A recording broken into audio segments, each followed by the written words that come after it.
Starmer's way or the highway, or could this bring down the party? And along with it, Keir Starmer. Strap in, this might be interesting. And one thing very quickly, if I could ask you to subscribe to the channel, over half of you that watch regularly still don't subscribe. I would really appreciate it if you do. It's one very quick thing that will help me out, but over half of you don't. Please do hit subscribe, and thank you for doing that. Now, you might remember not that long ago that 7 MPs were suspended from the Labour Party for voting against the party wishes in general. That specifically being the 2 child benefit cap. And because they voted against the cap, they were suspended for some time. Now, the government at the time had said that it was not prepared to make unfunded promises by abolishing the cap that it could not keep. Now, whether you agree with that or not is not really the point. The point here is really one of the reasons I don't really like politics and wouldn't want to get into politics, is because do you really have an independent and free voice when you get into government? And to some extent, the answer to that might well be no, because if you decide and vote against the general party wishes, the party might suspend you, meaning you're no longer a member of the party that you were supposed to be in the first place. And that's where we come to headlines like this. Starmer faces 80 MP rebellion over welfare cuts. Now, this is really interesting because I've always said that when something hits the press, you tend to find that it, at least in some sense, unravels and unfolds in government itself. This, of course, is all about the cuts to the welfare system. Now, again, doesn't really matter what your views are on that. If the MPs involved don't go along with the general party narrative, they may have their whip suspended, meaning they're suspended from the party. Now, although strictly speaking, most of these cuts don't need a vote as such because it doesn't require a change in legislation and such things, reportedly around 80 MPs are said that they are going to oppose these proposals and make their feelings known in some way or another.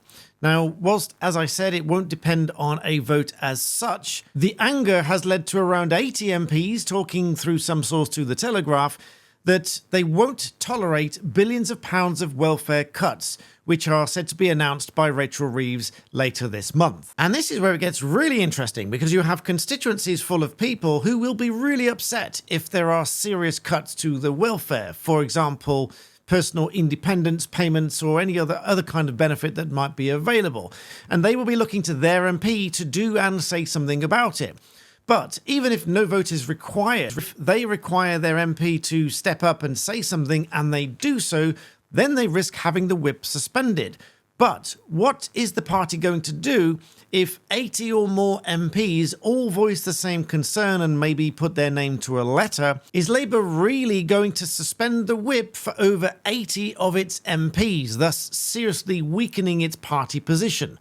I suspect not. But what may very well happen thereafter is this cohort of MPs somehow taking a stand against the government collectively against one of its future decisions to show their displeasure at what the government is set about doing, and thus this will create turmoil within the party. Now, I remember very early on that what I suspect will happen is there will be some kind of turmoil within the party, because the downside of having such a large party is obviously you've got a lot of different views within that party and representing different views from around the country, all of whom may not share the same views as leadership in government. And thus, if they don't share those views and they make their views known, then if it's just a few of them, they might risk having the whip withdrawn. But if it's dozens of them, and maybe even over 100 of them eventually, then I very much doubt that the party is going to suspend them all and weaken its position. Thus, then there is a very real possibility that all of that might lead to a vote of no confidence, which is one of the ways of removing government or members of that government other than waiting for the next general election. Now, very quickly, something that is really causing me concern just recently, and that is the definitive push towards digital identities. A digital ID card that the government is really pushing along with other companies. You might recall a video I did in November when this was last updated, the government pushing for the use of digital ID. You may recall, if you've opened a bank account recently or some other account recently, that they'll use your driving license or your passport and use your face biometric data along with other information such as your address, your email address, your name and other things to identify who you are. Then that goes on a database somewhere And that's all very well if that is to be secure and allow you to open these things securely. The problem is, however, if any of that information through companies that you provide this to gets leaked outside and then sold on to other parties, which they shouldn't do, but many of them will do, and some of them even slip it into their terms and conditions that they will sell your information on to third parties. You may recall that little phrase at the bottom, we may share your details with third parties, etc. And by share, sometimes they mean sell. And what happens is you end up as a jigsaw puzzle that other people that can then buy you as a set of data, and then they try to market products to you. The problem with that is eventually they end up in the wrong hands on the dark web. And for that reason, I partner with a company on my channel called Incogni, because Incogni is a service that contacts all of the brokers and these data marketeers who are trying to sell you to these companies, and they insist and require, using UK law and US law, that they remove your data from their databases. Now, I work with Incogni because I firmly believe in protecting your identity as a lawyer, because I've seen the fallout of what happens when this information gets into the wrong hands. Of course, as a partner to my channel here, you get a fantastic discount, which is 60% off the plan using the code BlackBelt. You can visit the link incogni.com/blackbelt, which is in the description below, but remember to use the code BlackBelt at the checkout and it will give you your 60% off. Of course, you get a 30-day money-back guarantee, but you'll get access to a dashboard and it will show you the progress of how many companies are removing your data from their servers, which is staggering. I've genuinely had emails from some of you guys who've used the service telling me just how unbelievable it is how many companies have stored your data, many times without your permission and without you knowing. Because, as I say, they sell you on again and again, and eventually it ends up in the wrong hands, and you might have your identity stolen. So check out Incogni with the code BlackBelt in the description below, and you'll be amazed how many companies start to remove your data. Now, moving on to other stories, something rather serious. I have grave concerns about the state of illegal migration into the UK. There is no doubt in my mind that the UK does not have proper control of its borders, and it is putting us all in serious, grave danger. And I'm not just saying that to be fear-mongering. This is very real. You may have seen this chap pictured across social media and the media as being one of over 2,000 migrants who have arrived in the UK in March alone since the 1st of March. More on those numbers in a minute. And he is said to be on his social media profile a self-confessed Hamas supporter, and he's been pictured carrying assault rifles and saying all sorts of things that I won't repeat on my channel here. Now, it is only because this came to the attention of the media and Chris Philp, Shadow Home Secretary, that it appears that he's now been arrested. Chris Philp said the following, and he said, "This man should be immediately deported." He says if Labour hadn't cancelled the removals deterrent before it started, he would have been by now. I will be writing to the Home Secretary tomorrow to ask if the government knows where he is and what they'll do to remove him. And that was yesterday at 7:51 p.m. He did write that letter, and that letter reads as follows. I write regarding Abu Wadi, a Palestinian national with reputed militant terror group links, reported in the Mail day before yesterday, and other media, has arrived in the UK illegally by small boat. I think there was a video of him somewhere in a hotel or something like that. I don't know if that's verified, but that's what I saw.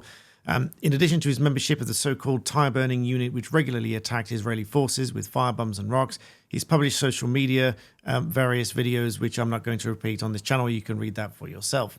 And it's further reported that although he was initially picked up by UK Border Force, the Home Office has since been unable to say whether you're aware of his militant background, whether he was arrested, or whether he's currently free on the streets, etc. This man poses a clear and dangerous threat to British citizens. Now, I also read that it is reported that he's been arrested and detained. I'm not absolutely certain whether that is the case right now as we speak, but I do read in various sources that he was in fact arrested. Chris Philp is further quoted in the Daily Mail to say, having called for this man to be arrested and deported immediately, I am glad the authorities have tracked him down, but he should never have been able to get here in the first place. He says, thanks to Keir Starmer's open borders policy, extremists are able to enter our country at will. Labour's made our country the soft touch of Europe on illegal migration. They need to get a grip now and back our sensible amendments to the Borders Bill before more dangerous foreign criminals get into the UK. Now, as I mentioned earlier, he is but one of over 2,000 migrants to arrive in the UK illegally by small boat, despite all the promises to smash the gangs and stop the boats and all the slogans that you've heard over the last few years from this Labour government and previous Conservative governments.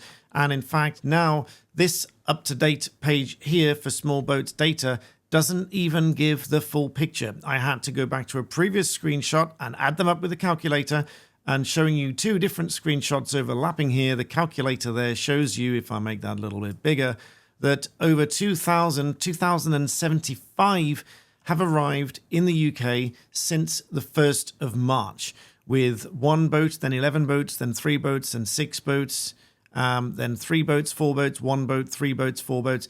Every single day, successive days, hundreds of migrants arriving in the UK illegally. Now, the usual caveat, some may be fleeing war-torn countries and need our help, etc.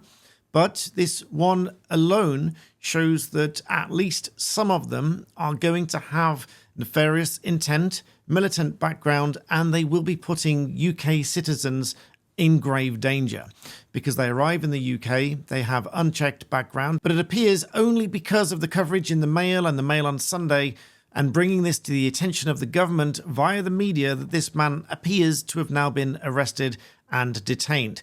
But how many more like him are on the streets, in hotels, in locations that are not always disclosed to you, and genuinely putting British citizens in danger? This is simply unacceptable. There needs to be a concrete plan to prevent these people from arriving in the UK in the first place. So I genuinely have no idea what the government plans to do about this, because aside from the so-called smashing the gangs and working upstream and stopping the people smugglers overseas before they even get to the borders of France, I genuinely don't know what the government is going to plan to do about this, because unless they physically stop these boats from crossing the channel, they will continue to cross the channel. So long as there is an incentive here, so long as they can come here and they know that they have all of the support, they will continue to do so. And I caveat, as always, this is not to say that some people do not genuinely need support and help in the way of asylum from the UK. Some of them are perfectly genuine. That is absolutely true. But I suspect out of the 2,000 odd people that have arrived since the 1st of March this year, just since the 1st of March, in the last 10 days, over 2,000, well over 2,000 people, I highly suspect that we'll see many more of them that have nefarious intent and they are here for dangerous purposes. And I genuinely believe that UK citizens are now in grave danger. So I implore the government to do something about it. And that is why I talk about it, because I think if enough people talk about it, they may actually physically do something about it. So if you like this neutral, objective approach as one of the voices, please do support me, subscribe to the channel. Thank you for watching, and I'll see you next time.